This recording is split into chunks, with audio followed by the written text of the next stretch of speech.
In this video, we're going to take a look at a problem involving proportions. It also is about a blueprint. A blueprint is a scale drawing of a building representing an architect's plans. A 26-foot long hallway is represented by 6.5 inches on a blueprint. Determine the actual length of a room that is 4 inches on the same blueprint.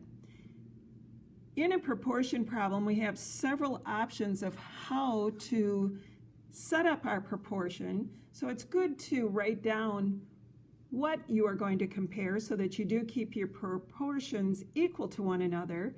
And so for this one, I'm going to choose to put the scale drawing dimension to the actual. And there's no set rule for this. We could have had those reversed as well. So in the first sentence, we have an actual 26-foot long hallway that's represented by 6.5 inches on the blueprint. So for my ratio, I'm putting the scale value in the numerator, which is the 6.5 compared to the actual 26 foot.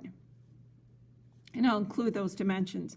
The second sentence says, determine the actual length of the room. I don't know what that is. I'm going to let that represent by the variable x is 4 inches. So to set up that ratio, my scale or blueprint value is 4 inches to the unknown actual dimension, which will be in feet as well.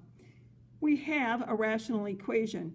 We can eliminate those rational expressions on both sides of the equal sign by multiplying by the least common denominator.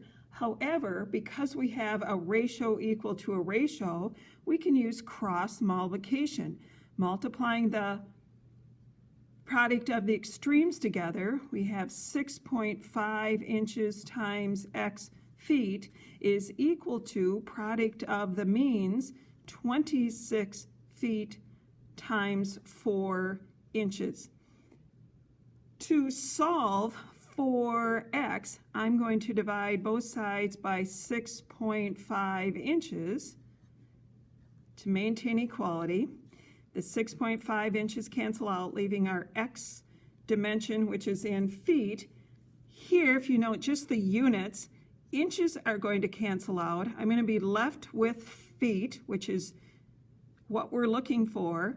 Multiplying, we have 26 times 4, which is 104 over the 6.5. Let me slide that up. And then doing the division, 104 divided by 6.5 leaves us with 16 feet, which is the actual length of the room, which on the blueprint is represented by the 4 inches.